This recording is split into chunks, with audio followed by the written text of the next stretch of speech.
Fala pessoal, eu sou o Dom, um prazer estar aqui com vocês novamente. Hoje eu tô aqui para conversar com meu amigo, professor Marcão. E aí, professor Marcão, como é que você tá? Eu tô bem, boa tarde.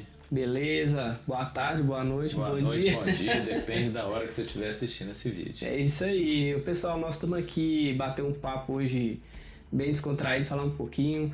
Se você não me conhece, eu tenho um canal que chama Vida Inteligente na Fé lá no YouTube. E depois você pode dar uma chegadinha lá e conferir, tem um vídeo completo contando a história do professor Marcão, um depoimento muito bonito sobre a vida dele. E hoje nós vamos começar aqui um, um rapidinho assim para você entender quem é o professor Marcão, né? E conhecer um pouquinho desse cara que é meu amigo, meu companheiro. Tamo junto na estrada aí. E bem conhecido aí do pessoal, né? Já é velho de casa aí do pessoal de alguns colégios em Belo Horizonte. Vamos Só falar um pouquinho 22 sobre anos 22 anos de magistério, né? Mistério. Então nós vamos falar um pouquinho sobre isso. E então conta pra mim, quem é o professor Marcão? Então, o professor Marcão é o Marcos Renato Coutinho dos Reis, filho de Antônio Carlos Rodrigues Reis e Cleusa Maria Reis. O Antônio Carlos, PM, né? Faleceu em 2020, mas sempre ensinou valores tanto disciplinares quanto cristãos pra gente. E a Cleusa, né, era do lar, sempre cuidou de nós e também uma mulher muito cheia de fé. Sempre nos ensinou a ter bastante fé e prosseguir a vida com os olhos voltados para Deus, para que nós tivéssemos força, né, para seguir e viver essa vida que é um pouco desafiadora, Exatamente. chego a dizer.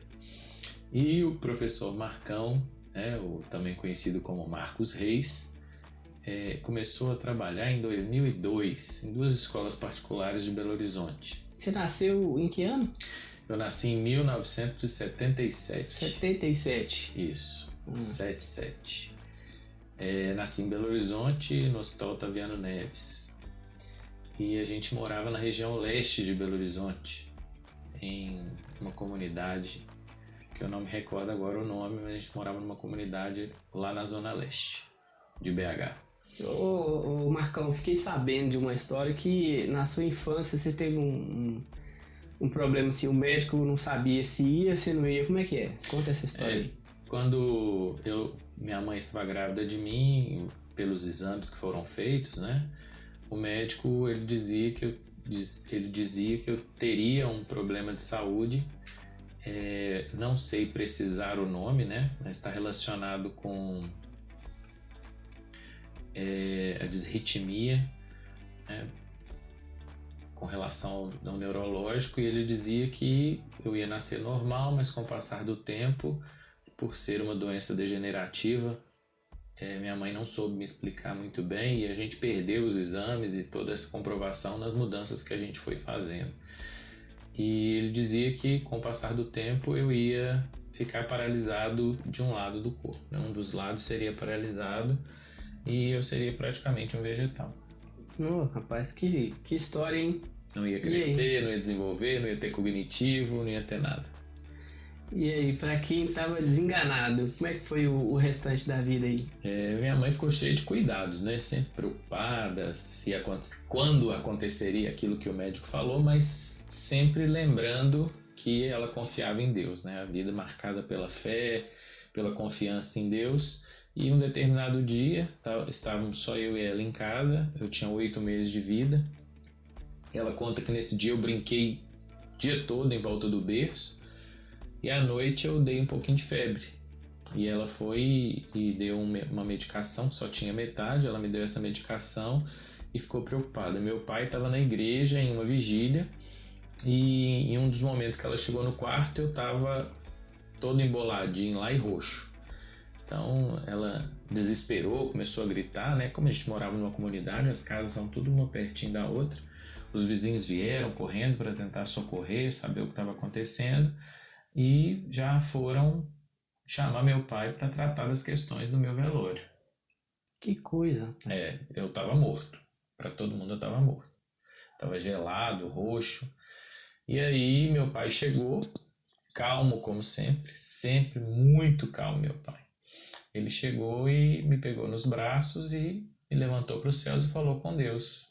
Se for para servir aqui na terra, né? Se ele for para ser um homem de bem, um homem que sirva a Deus e que faça o bem, que o Senhor permita que eu continue cuidando dele. Se não, pode levar que ele é seu. E na mesma hora eu voltei, né? Animado, como se não tivesse tido absolutamente nada, nenhuma doença, e desde aí só desenvolvi, né? Hoje eu tenho 1,92 m, né? Para que não cresceria. Só olhando no vídeo aí, parece que a gente é mais ou menos do mesmo tamanho, mas isso aqui é uma posição que eu faço das câmeras, né? Um jogo de cena pra poder ficar mais ou menos, né? Que se colocar em pé aqui os dois, você vai ver que a diferença é bem grande. Então, 1,90 aí? 1,92. 1,92. Pois é, ainda falta muito pra eu chegar lá. Talvez eu consiga, quem sabe? Pode ser. Nem que seja com um truque de câmera. Ou então pode fazer cirurgia, né? Tem umas cirurgias. Não vou mexer com isso não, rapaz. Morro de medo. Eu fiz uma... Eu tô cortado ainda aqui, ó. Tive que fazer obrigatório. Mas eu corro de agulha e de bisturi. Tô fora. Mas então, Marcão, passou essa fase da infância, essa fase complicada. Você cresceu, né? Ficou bem grande. E aí, o que você foi fazer da vida? O que você arrumou? Então, no ensino fundamental 1, que é do 1º ao 5º ano, na época não tinha 5º ano, né? Era do 1º ao 4º ano, ou 4ª série. Eu fiz uma escola no bairro Planalto, a Escola Municipal Tristão da Cunha, e no 5º ano, na verdade era 5ª série e depois atualmente hoje é a 6ª série, né? O 6º ano, perdão. Eu fui para o Colégio Tiradentes da Polícia Militar e estudei lá até me formar no ensino médio.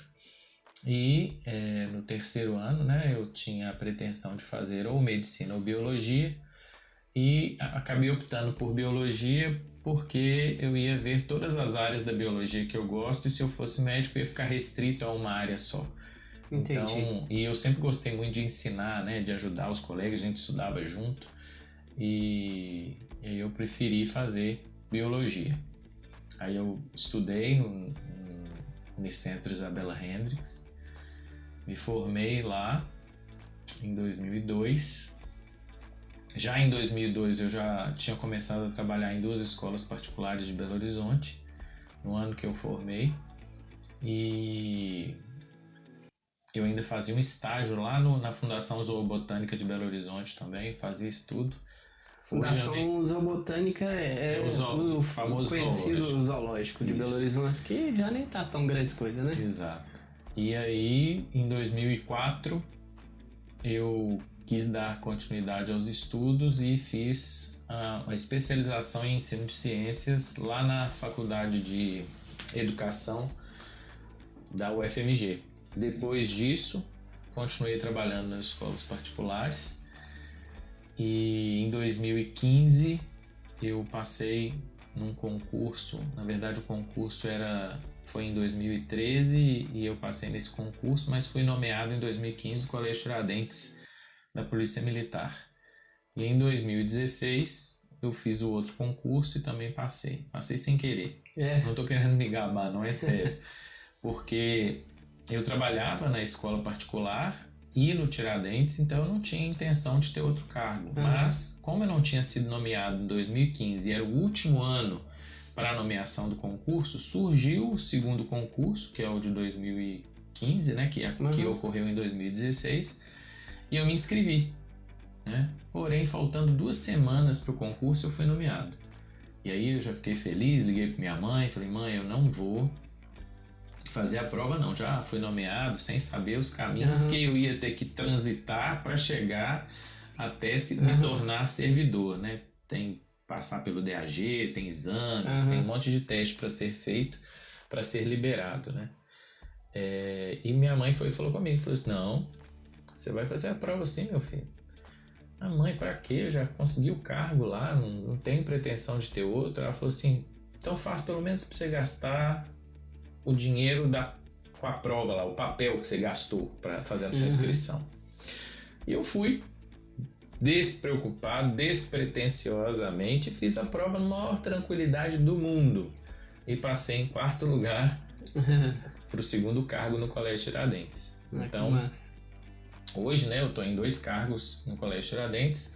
Na época eu tinha que adequar o Colégio Tiradentes com a escola particular, os 2, né, cargos do Tiradentes com a escola particular, que em 2017 eu saí, né, eles acabaram com o ensino médio e dispensou os professores do ensino médio e eu era um deles. E em 2017 eu passei também no processo seletivo do ProfBio, mestrado profissional do ICB na UFMG. E fiz o mestrado e defendi em 2019. E em 2019 eu estava lá assistindo ele defendendo a tese de mestrado, que foi muito massa. Exatamente, foi mesmo. E você defendeu sua tese, foi... eu estava lá, eu vi, né? Mas você me falasse um pouquinho também sobre o seu ponto ali de defesa. Então, a gente trabalhou a questão das ISTs, né? No meio dos jovens e também as ISTs preveníveis por vacinação, que no caso o enfoque foi para o HPV, né, que é a vacina contra o HPV, que tem tanto para meninos e meninas, né, e o enfoque do trabalho foi esse. E a gente até criou o dia D da vacinação, o Colégio Tiradentes aceitou fazer, né, essa parte prática aí do meu projeto, permitiu, né, e eu consegui fazer a vacinação de vários alunos do colégio. A gente chamou o dia D da vacinação e a proposta final do trabalho é que as vacinações acontecessem nas escolas, porque quando a vacina de HPV ela foi liberada, ela aconteceu nas escolas, a primeira dose, e teve uma cobertura vacinal de mais de 90%. Isso é excelente. Excelente. Só que a segunda e terceira dose, na época, que eram ainda 3 doses, elas ficavam para que a pessoa fosse até o posto, e a cobertura vacinal não passou de 5%. Rapaz, é incrível como é que os alunos estando na escola, se tiver disponível, eles vão vacinar, né? Sim, e é muito mais prático, né? Hoje nós temos uma sociedade em que mães e pais trabalham, né? E como que vai coordenar tudo isso para levar os filhos para vacinar?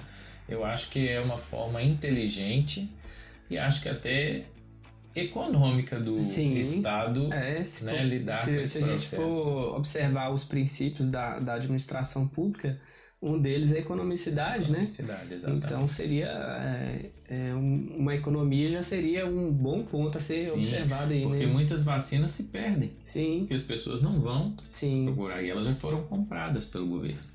Então a gente tem que proporcionar uma forma de facilitar esse acesso à vacinação. Porque muita gente, às vezes a pessoa pode pensar assim, é preguiça da pessoa ir lá no posto vacinar. Muitas vezes não é preguiça.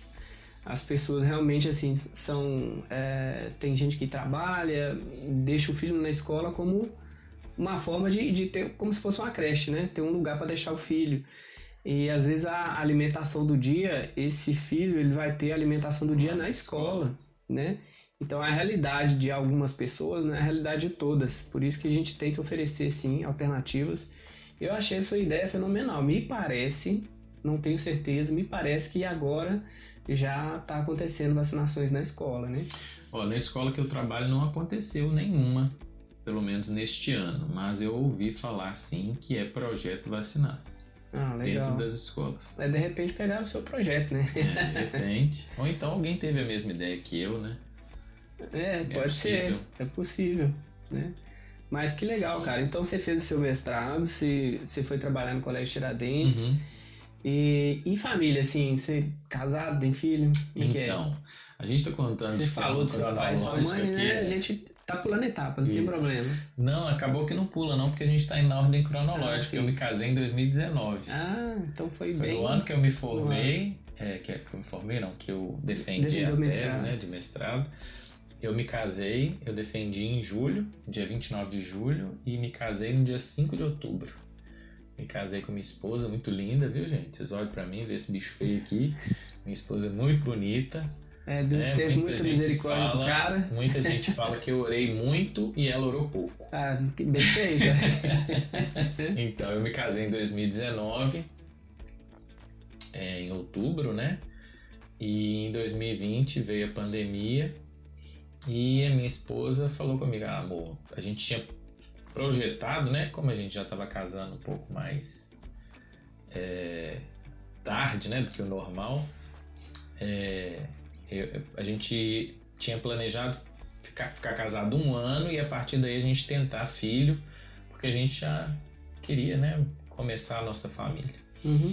E ela me convenceu a parar de tomar remédio em abril de 2020, eu aceitei e ela engravidou em abril de 2020, porém a gravidez não seguiu, né?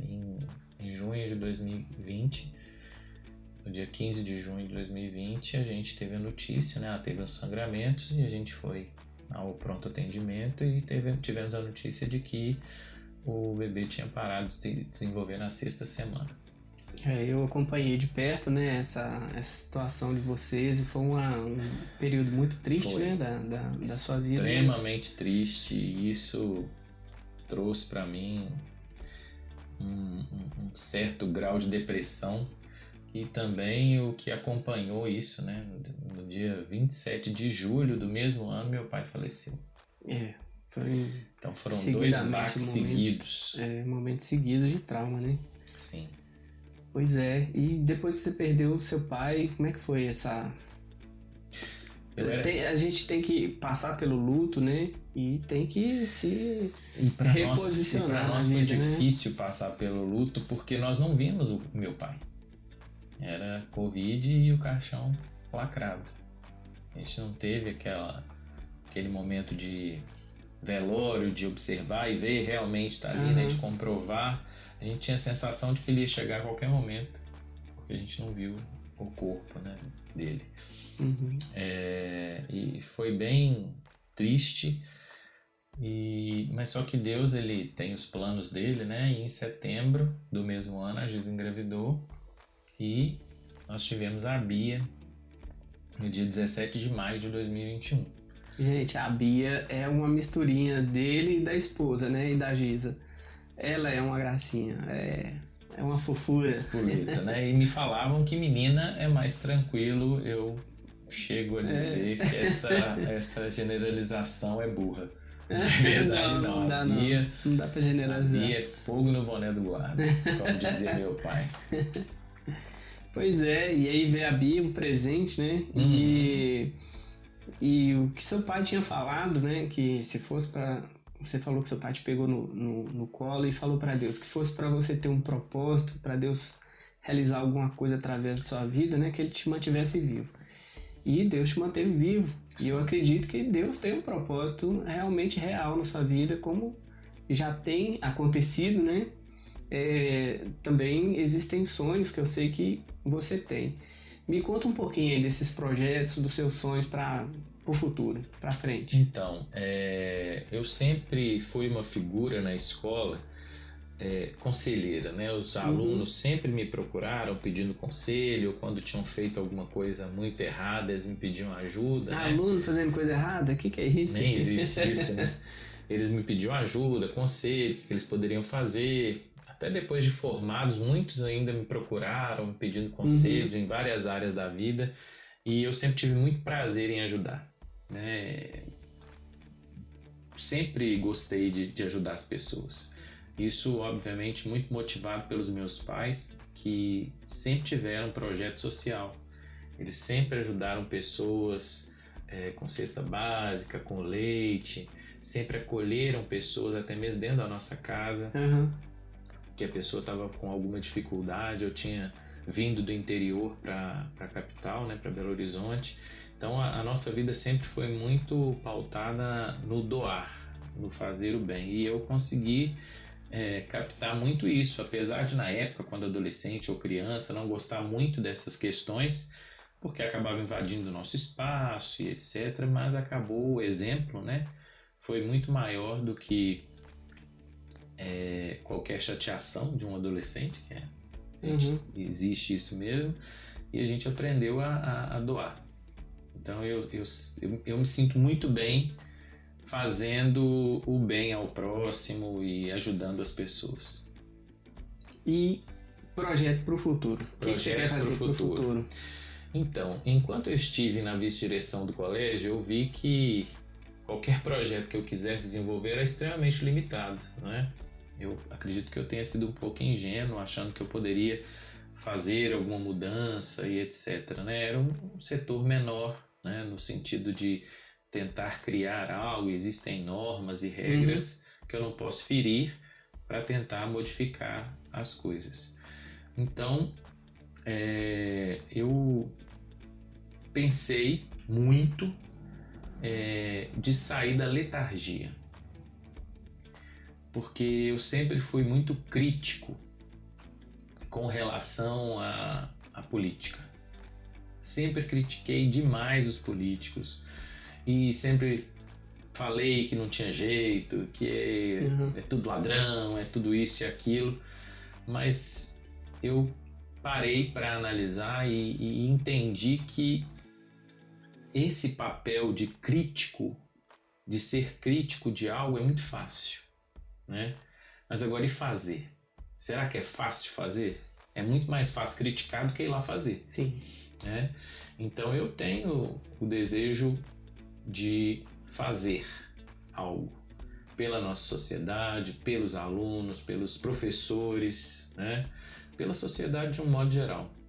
Eu penso em ajudar de alguma forma, seja na política fazendo, né, algo, ou até mesmo aonde estou, né, na Associação de Pais e Mestres do Colégio, ajudando as pessoas, na igreja também, ajudando. Eu quero aumentar a minha área de atuação. É isso aí. E é disso que a gente precisa, né? Pessoas de bom caráter, pessoas de família, pessoas que têm fé, pessoas que estão dispostas a abrir mão, às vezes, do seu conforto, né? Aquele lugar de conforto. Eu estou concursado, tenho meu salário e tal, tenho minha família, tenho minha casa, tá tudo tranquilo, não vou mexer com mais nada. Mas a sociedade, quando a sociedade clama, precisa de alguém que realmente olhe por essa sociedade, a gente precisa de pessoas assim, né? Com caráter. Eu espero que você possa, espero do fundo do meu coração que você possa aceitar alguns desafios aí pra frente para contribuir pela nossa sociedade, né? E é até engraçado que essa história aí de política e tal, em 2010, por aí, uma colega de trabalho me viu atuando em algum trabalho lá da escola e falou comigo: ô Marcão, por que você não candidata a político? Eu falei: sai fora, Deus que me livre, você tá doida, Nazaré? Falar nisso, tô falando seu nome aí, Nazaré. Mas foi você mesmo, você pode até confirmar aí. Deus me livre, você tá doida? Só tem ladrão naquele lugar e eu não vou mexer com isso não, que não sei o que. Fiquei bravo com ela. Ela: que é isso, você vai ver. Tem certeza, você tem muito o perfil para político e tal. E realmente em 2019 eu tentei me filiar a um partido para sair candidato às eleições de 2020 para vereador de Belo Horizonte. Só que eu recebi a proposta da vice-direção no colégio e eu preferi adiar esse projeto e dar seguimento no projeto de vice-direção, que eu tinha vontade realmente de ser vice-diretor lá no colégio. E o ano passado eu conversei com minha mãe falando de novo, né, sobre o assunto, de que eu estava com uma sensação, né, um desejo de ir de frente com esse projeto, ir para frente, com esse projeto. E minha mãe me fez uma pergunta muito séria. Ela virou para mim e falou assim: Deus já te respondeu que é para você fazer isso? Aí eu falei assim: uai, mãe, está dando tudo certo? Acho que já, né?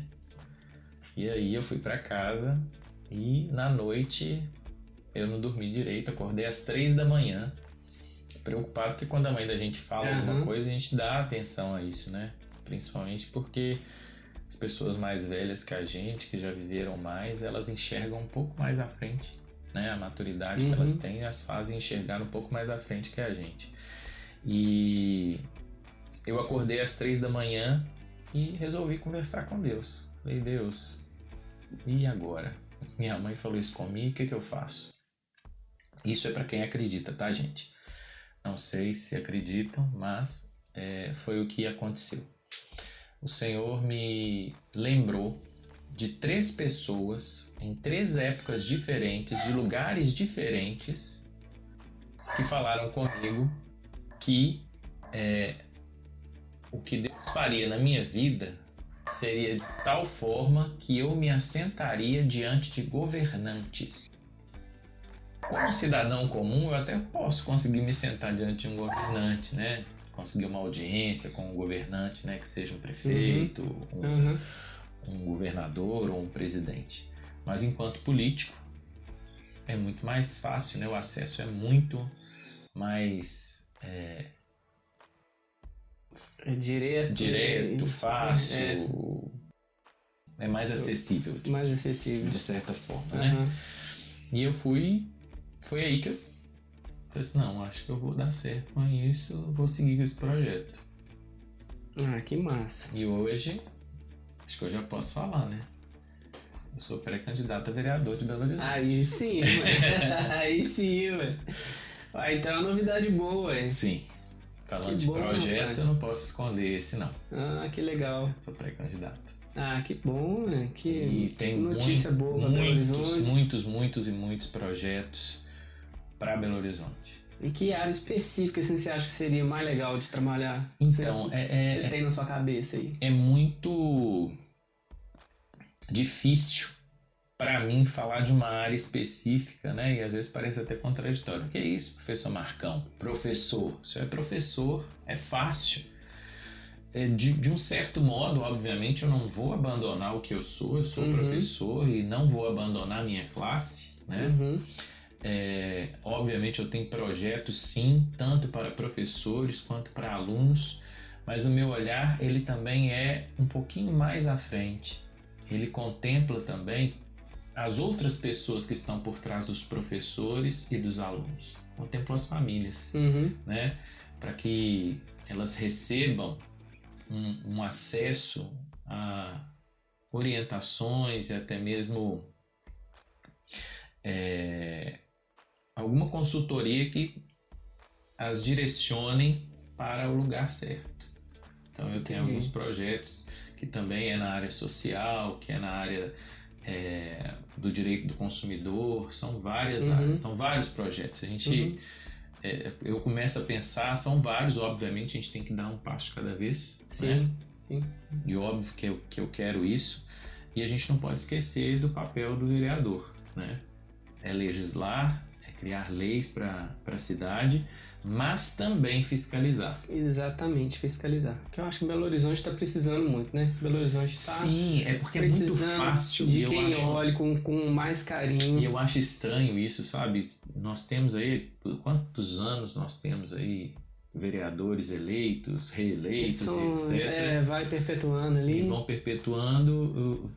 E Belo Horizonte continua com os mesmos problemas. É muito mais fácil criticar o prefeito, né? Joga pedra no prefeito. Somente a pedra nele do que. E o papel da fiscalização? Não assume a responsabilidade da fiscalização. Cadê o papel da fiscalização? Deveria ter feito e não fez. Se eu tiver oportunidade de estar lá, eu vou querer essa mobilização para que cada um dos vereadores façam o seu papel e abracem a região que os elegeu para fiscalizar. E então você trabalharia numa região específica ou não? Você acha que... Então, eu já trabalhei em vários lugares de Belo Horizonte, né? Eu sou da região norte de BH, mas eu já trabalhei na região leste, já trabalhei na região oeste. Eu conheço muita gente, né? Já passaram por mim mais de 6 mil alunos e então você conhece... multiplico isso aí pelas famílias deles. Eu conheci bastante gente e eu acredito que eles sabem que a minha intenção é legítima e conhecem o meu caráter, né? Pelos anos que conviveram comigo. Então Belo Horizonte, de uma forma geral, pode contar que você vai olhar com mais carinho para BH. Com toda certeza. Ah, legal, toda demais. certeza. Ó, eu sou da região aqui, da região norte de Belo Horizonte, a região aqui do Planalto, Venda Nova, né? Morei ali no Serra Verde e sempre senti falta desse olhar carinhoso para nossa região. Às vezes tem obras acontecendo aqui na região, as prefeituras, os prefeitos normalmente dão uma atenção para a nossa região mais com relação a algum tipo de obra que vai chamar atenção, né?